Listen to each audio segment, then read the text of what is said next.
Nia mama nemot nehi kango.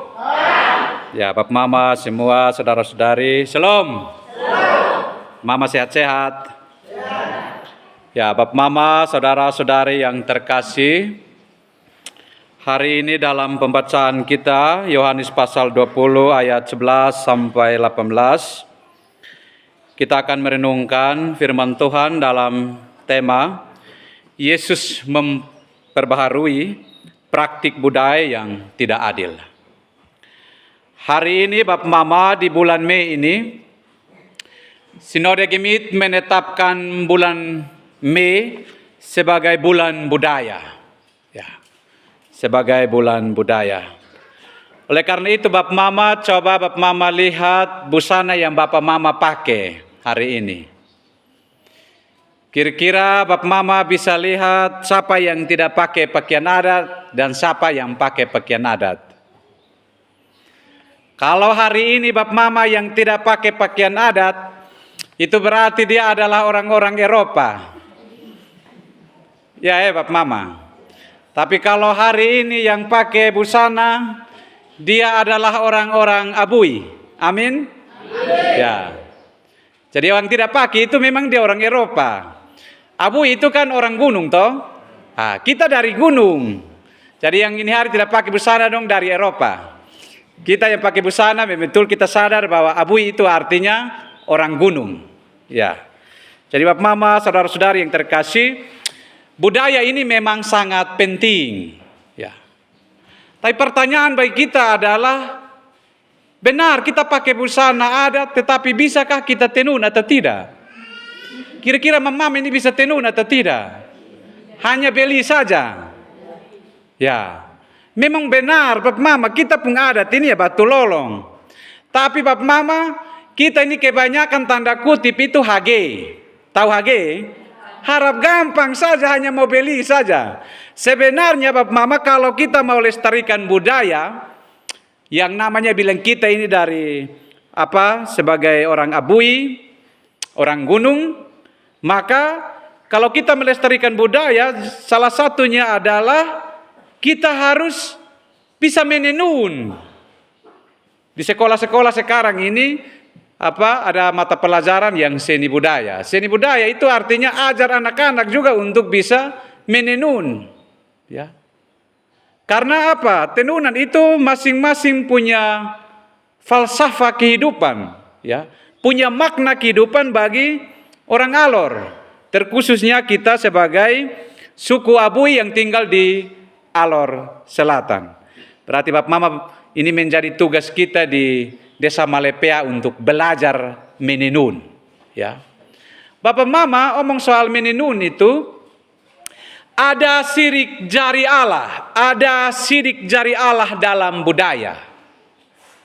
Ketika Mama menenun Bapak Mama, itu dia sedang mengungkapkan imannya kepada Tuhan Sang Pencipta.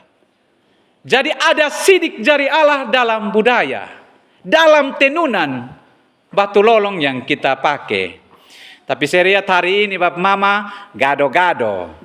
Ya. Dan saya berpikir bahwa kita di sini juga tidak semua punya sarung dan selimut batu lolong, betul toh?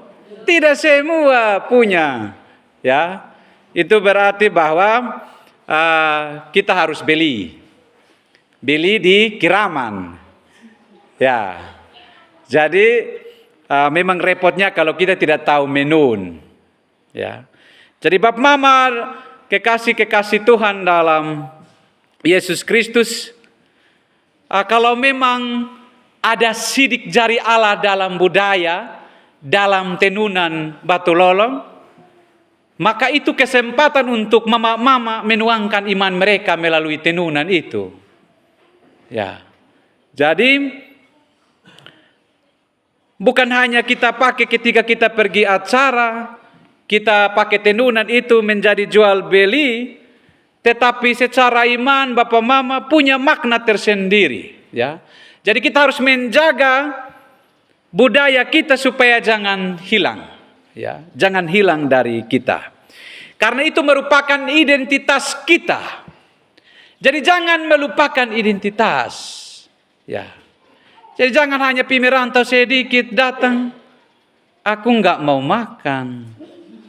Ya, ini biji apa? Aku nggak kenal. Ya, padahal ini biji jagung yang dia dari kecil, besar dia makan, baru dia pi merantau di Jawa, dia pulang, mama, bapak, ini biji apa? Aku nggak kenal ini biji. Ya, jadi seolah-olah dia sudah orang Jawa atau orang Eropa. Ya, dibilang, papa mama, aku nggak mau pakai sarung selimut, aku mau CU saja. Baru pi merantau sedikit tidak mau pakai sarung selimut, tapi mau pakai celana umpan saja. Ya, artinya bahwa dia melupakan identitas diri sebagai orang abui asli. Ya, jadi bapak mama, saudara-saudari yang terkasih, dalam budaya kita memang ada yang keliru. Ada yang keliru itu bapak mama, kadang kita sudah mengadopsi budaya-budaya barat, seperti kita sudah alergi tidak mau pakai lagi sarung, selimut, selendang, kita mau pakai CU. Itu kita adopsi celana umpan itu dari luar negeri. Karena mereka itu kan bisa pakai CU. Kalau kita di sini yang paha dong agak hitam sedikit, baflek, kita pakai CU bagaimana? Ya. Tapi kadang kita memaksa diri kok pakai CU. Orang barat itu kulit itu mulus. Beda dengan kita, bapak mama, kita kulit ini tidak terlalu mulus. Kalau ada hitam flek-flek sedikit, jangan pakai CU. Bapak mama, pakai sarung selimut itu lebih bagus. Ya, jadi lewat bulan budaya ini kita diingatkan supaya kita disegarkan, bapak mama, jangan kehilangan identitas. Ya, jangan kehilangan bapak mama. Orang bisa lupa. Kacang lupa kulit. Ya, pi merantau sedikit sudah kacang lupa kulit. Dia sudah tidak ingat lagi dia punya budaya bahwa saya ini orang abui asli. Ya. Jadi bapak mama, dalam budaya ini terkadang diskriminasi itu terjadi. Ketidakadilan itu terjadi. Hak-hak perempuan terkadang bapak mama tidak diberi ruang, tidak diberi kesempatan. Ya, makanya hari ini dalam pembacaan ini Yesus membaharui praktik budaya yang tidak adil. Praktik budaya yang tidak adil itu juga terjadi di Israel, di Yahudi. Karena apa? Patriarkal itu. Sedikit-sedikit bapak-bapak yang tampil. Jadi bapak-bapak ini tampil beda terus. Ya, karena mereka berpikir bahwa yang punya hak bicara itu adalah bapak-bapak. Kalau urusan adat. Sama juga bapak mama, kita di Abui juga. Di Alor Selatan memang yang urus adat itu bapak-bapak. Urusan dapur itu ya mama-mama. Ya. Kalau perempuan ngomong, haknya dicabut. Memang dari dulu perempuan tidak punya hak untuk bicara omong adat. Hei, kamu pi dapur sana urus, kita makan. Kami yang omong ini, ya. Budaya orang Yahudi bapak mama sama, mengutamakan bapak-bapak, lalu mengabaikan perempuan. Padahal semua manusia, besar, kecil, tua, muda, perempuan, laki-laki, semua berharga di mata Tuhan. Tetapi dalam budaya kita yang melekat, kita masih melakukan ketidakadilan. Tapi bapak mama, kalau memang budaya, ya kita laki-laki yang ngomong. Tapi nanti soal urusan gereja, sudah mama yang ngomong. Jadi artinya kasta balik begitu. Coba mama lihat majelis di Jemaat Immanuel Kanekai. Yang banyak laki-laki atau banyak perempuan? Perempuan, laki-laki satu saja. Bapak-bapak ada di mana? Ini karena urusan Tuhan, makanya tidak memberi diri jadi majelis. Kalau urusan adat, belum cuci muka, belum pagi, belum bangun jalan. Jadi ini yang praktik-praktik ini bapak mama kita harus perbaharui bapak mama, karena ada yang keliru di antara kita. Ya, bapak mama, jangan berpikir bahwa perempuan itu lemah. Tidak. Mungkin dalam budaya kita berpikir bahwa perempuan itu lemah karena haknya kita cabut. Tetapi dalam mengikut Tuhan bapak mama, soal urusan agama, Perempuan itu kuat. Mari kita perhatikan bacaan kita hari ini, Bapak Mama. Maria Magdalena, Bapak Mama, dalam bacaan kita saat ini Yesus menampakkan diri kepada Maria Magdalena. Memang cerita ini tidak terlepas dari bacaan sebelumnya pasal 20 ayat 1 sampai dengan ayat 10, omong soal kebangkitan Yesus. Yang setia menemani Yesus sampai dikubur itu adalah perempuan. Berarti bahwa perempuan itu kuat. Laki-laki berarti lemah. Karena apa? Ketika di Taman Getsemani ada masalah, laki-laki suka kabur. Artinya berarti bahwa ketika ada masalah, laki-laki tidak tahan banting. Dia lari ke setengah Yesus. Yesus pikul itu beban sendiri. Itu menunjukkan bahwa dalam urusan agama, dalam mengikut Tuhan, laki-laki sangat lemah. Karena memang sekarang ini Bapak Mama pendeta-pendeta gemit, paling banyak perempuan. Laki-laki sedikit, dari 1.000 lebih itu hanya sekitar 400 lebih pendeta laki-laki. Selebihnya itu perempuan. Berarti dulu yang kita katakan bahwa perempuan tidak punya hak untuk pendidikan, perempuan tidak bisa pimpin, saat ini perempuan bangkit untuk pimpin kita. Amin. Amin. Jadi laki-laki jangan tersinggung kalau perempuan yang pimpin kita, Bapak Mama. Baik di gereja, baik di pemerintahan. Jadi jangan anggap remeh perempuan. Mereka itu adalah perempuan-perempuan perkasa. Amin. Ya, jadi termasuk perempuan-perempuan di KNKJ adalah perempuan-perempuan yang hebat. Bapak Mama, memang ada tangisan, ada air mata dari Maria Magdalena. Karena dia kehilangan Yesus. Dia menangis setengah mati Bapak Mama ketika ia sudah ada di kubur. Dia sangat terpukul sekali karena kalau kita baca di ayat 11. Dia sangat terpukul karena apa? Yesus tidak ada. Jadi sebagai ibu Bapak Mama dia meratap dan dia menangis, itu wajar. Jadi pertanyaan bagi kita adalah ketika ada masalah, orang menetaskan air mata, apakah itu dia juga disebut orang yang lemah? Tidak. Maka ketika orang susah Bapak Mama, dia akan menangis. Jadi menangis ini Bapak Mama bukan menjadi titik kelemahan seseorang. Tidak. Ada kehilangan dan ada tangisan, itu wajar Bapak Mama. Daripada kita tidak meneteskan air mata lalu kita bendung air mata kita, itu kita bisa stres. Jadi ketika ada masalah orang menangis, biarlah dia menangis. Karena dia bisa mengungkapkan dirinya. Dirinya juga ada kekuatan. Tetapi Bapak Mama dalam teks kita saat ini, ketika Maria Magdalena dia meratap di kubur karena Yesus tidak ada juga penghibur, ada juga penolong. Kita baca dalam teks kita saat ini Bapak Mama di ayat 12 sampai 13. Ada percakapan malaikat dan Maria Magdalena. Ada percakapan antara Maria Magdalena dan dua malaikat yang diceritakan dalam bacaan kita. Maria bertanya kepada Maria Magdalena, "Ibu, mengapa engkau menangis?" Itu dalam percakapan mereka, Bapak Mama. Tujuan kehadiran kedua malaikat ini, Bapak Mama, dikubur pada saat Maria Magdalena menangis. Tujuan mereka bahwa kehadiran mereka dapat menolong Maria Magdalena supaya Maria Magdalena jangan terus bersedih, jangan terus menangis, jangan terus ada dalam masalah. Malaikat ini memberikan kabar baik, kabar sukacita kepada Maria Magdalena. Bapak Mama, saudara-saudari, apa respon Maria Magdalena kepada malaikat? Respon Maria Magdalena adalah, "Tuhanku telah diambil orang dan aku tidak tahu di mana diletakkan."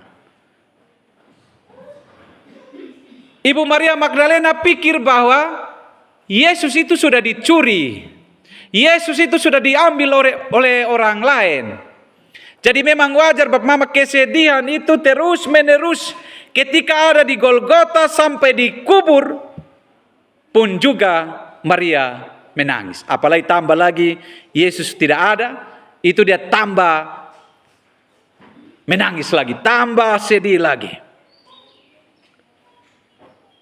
Dan percakapan berlanjut Bapak Mama di ayat 14 sampai ayat 18 bacaan kita. Setelah percakapan Maria Magdalena dengan malaikat, di ayat 14 sampai dengan 18 menggambarkan kepada kita bahwa ada percakapan Yesus dengan Maria Magdalena. Ya. Bapak Mama, Maria Magdalena ini melihat Yesus tetapi ia tidak tahu bahwa itu Yesus. Bayangkan.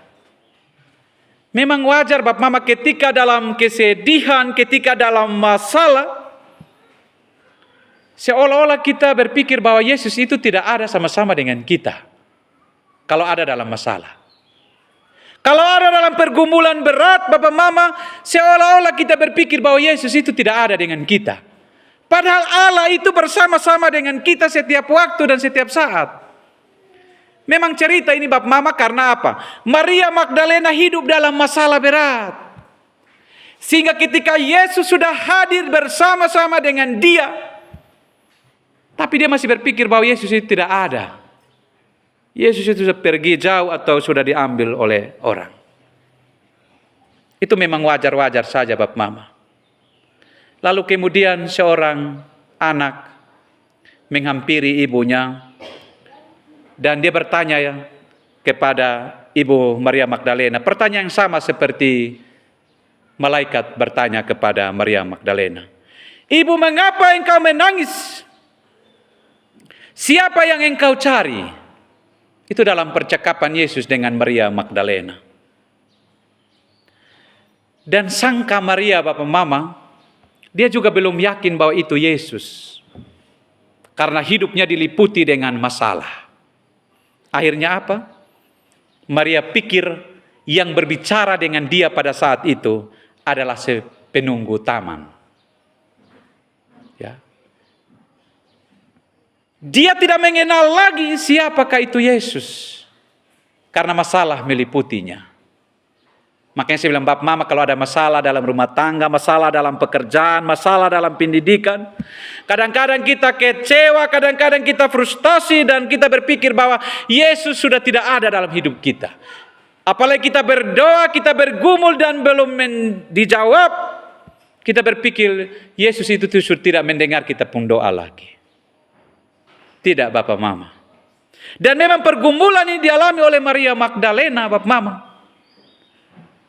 Tetapi Bapak Mama ada alasan kenapa dia tidak mengenal Yesus. Ada satu buku yang ditulis oleh Barclay. Dia menjelaskan bahwa ada dua hal. Yang pertama, kenapa Maria Magdalena sudah dekat dengan Yesus tapi dia tidak kenal. Yang pertama, matanya penuh dengan air mata. Karena dia menangis terus. Karena apa Bapak Mama? Seorang ibu tidak menginginkan kematian anaknya dengan tragis. Dengan kejam. Makanya dia sedih. Karena air matanya Bapak Mama dia tidak bisa melihat Yesus yang ada bersamanya. Yang kedua Bapak Mama, karena Maria fokus pandangan ke makam atau kepada kuburan. Sedangkan Yesus di belakangnya. Ya. Jadi dia fokus kepada kuburan yang Yesus tidak ada di sana. Jadi artinya Maria ini dia fokus pada masalah. Akhirnya dia lupa bahwa Yesus ada di belakangnya. Terkadang Bapak Mama, saya dan semua yang hadir saat ini, kadang kita fokus dengan masalah. Kita fokus dengan persoalan. Maka itu beban berat bagi kita. Sehingga kita tidak tahu bahwa Yesus ada di samping kiri, samping kanan, muka belakang. Yesus ada bersama dengan kita. Kita fokus dengan masalah. Kita tidak fokus dengan Yesus yang menjadi penyelamat bagi kehidupan kita. Jadi Bapak Mama yang terkasih dalam Tuhan, di sini Bapak Mama, Maria itu tidak lupa bahasa ibu. Maria bilang, Rabuni. Rabuni itu dalam bahasa Ibrani, ya artinya guru. Dia sadar bahwa itu adalah Yesus. Dan karena sebagai budaya, sebagai orang Ibrani, dia dibesarkan sebagai orang Ibrani, maka dia tidak lupa tentang bahasanya. Makanya ketika dia tahu bahwa itu Yesus, sapaannya adalah Rabuni, guru. Makanya Bapak Mama yang terkasih, kita memang orang abui, tapi kadang-kadang kita lupa kita pun bahasa. Jadi makanya tadi saya bilang itu, enggak itu aku enggak mau makan itu. Akhirnya apa Bapak Mama? Berdoa pakai bahasa abui tidak mungkin tahu juga. Makanya Bapak Mama lihat, setiap kali kita memperingati Hari Budaya Bapak Mama, kadang-kadang kita yang disebut orang abui, tapi bahasa juga kadang-kadang Bapak Mama agak kacau. Kita menyanyi saja pengucapan kadang tidak betul. Kita mau omong juga kadang-kadang kita sudah lupa. Memang betul, tiap hari kita bahasa daerah. Tapi berbeda Bapak Mama ketika bahasa yang resmi kita pakai, itu sangat berbeda. Dan memang kita harus belajar. Jadi Bapak Mama jangan alergi ajar ini anak-anak dengan bahasa daerah. Ketika perjumpaan Maria Magdalena dengan Yesus Bapak Mama, bahasa yang digunakan adalah bahasa Ibrani. Itu bahasa ibu. Itu bahasa Bapak Mama cepat akrab Bapak Mama. Makanya jangan lupa dia mama, kango. Ya. Karena kita salam-salam, ini kan bahasa Ibrani toh. Ya, kita punya yang kango. Ya. Jangan alergi menggunakan bahasa ibu. Maria Magdalena ini Bapak Mama dia tidak alergi dengan bahasa ibu. Dia tidak melupakan bahasa ibu. Jadi jangan bilang, jangan ajar dong bahasa daerah, nanti dong bodoh. Tidak. Justru Bapak Mama dong pintar. Ya. Jadi jangan alergi. Adopsi ini luar negeri punya sana supaya datang hanya enggak mau. Bapak Mama orang yang merantau di jauh sana, Bapak Mama datang dong logat sudah Malaysia, logat Kalimantan. Jadi omong dengan orang tua juga. Bapak Mama udah makan belum?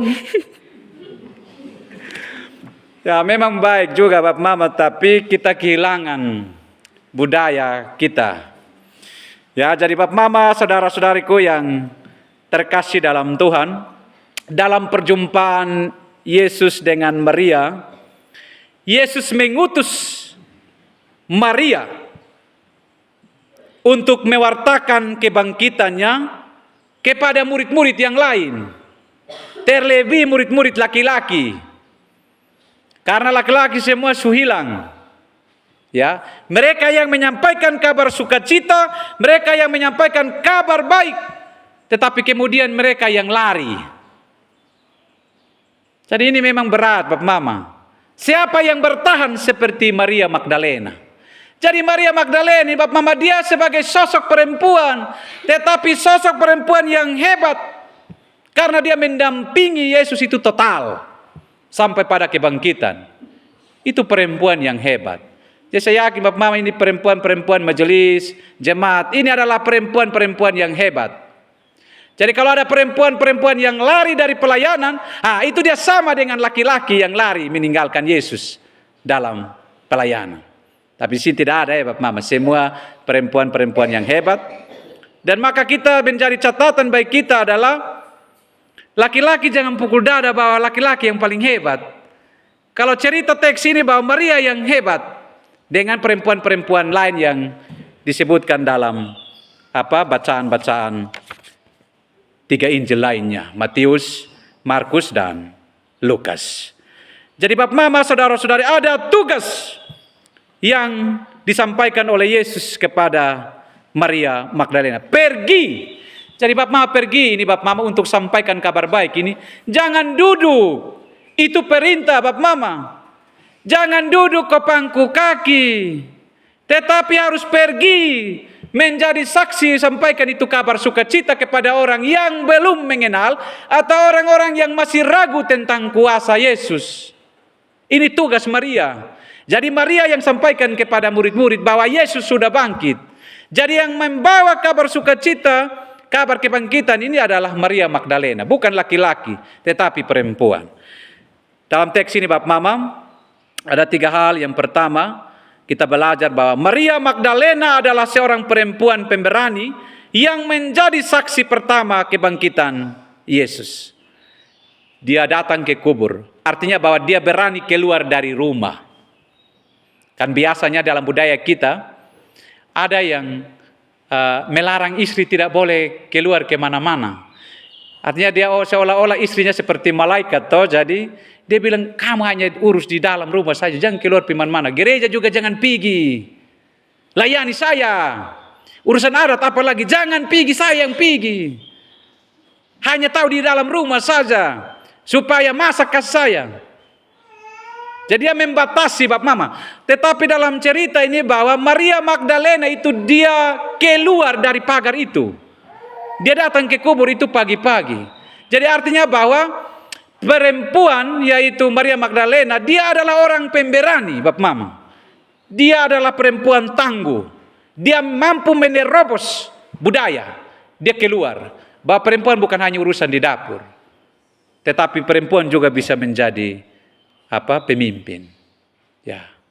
Jadi Bapak Mama, makanya sekarang ini ada yang suami-suami takut istri.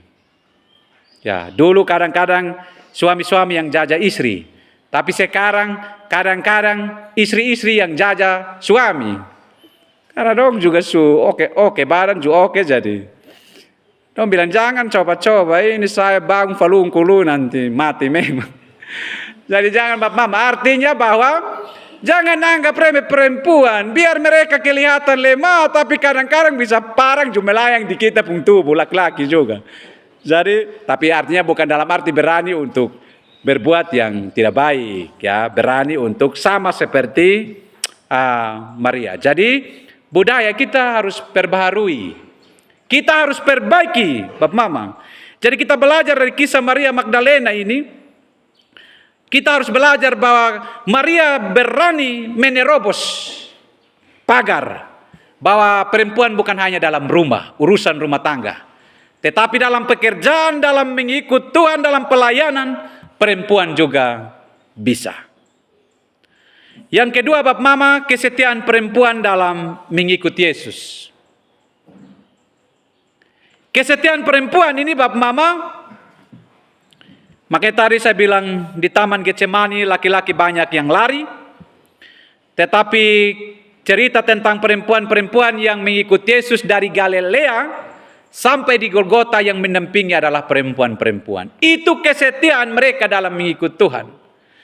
Jadi Bapak Mama, bukan hanya perempuan, tetapi kita sebagai laki-laki juga, kita harus setia dalam mengikut Yesus. Kita harus setia melayani Yesus. Karena ada tugas Bapak Mama. Dalam perjumpaan Yesus dengan Maria, Yesus bilang pergi sampaikan kabar baik. Jadi tugas kita saat ini Bapak Mama, kita harus setia sampaikan kabar baik. Kita harus menjadi saksi-saksi Kristus. Yang terakhir Bapak Mama, yang ketiga, memandang kepada Yesus yang hidup. Memandang kepada Yesus yang hidup. Maria fokus pada air matanya, sehingga walaupun Yesus dekat juga dia tidak kenal.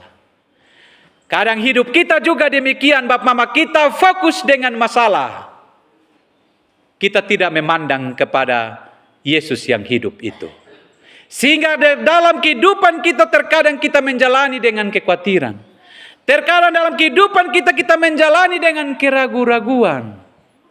Karena kita fokus dengan masalah. Firman Tuhan ingatkan kita, fokuslah pada Yesus. Pandanglah pada Yesus yang hidup. Pandanglah pada Yesus yang bangkit itu. Tuhan memberkati firman-Nya. Amin.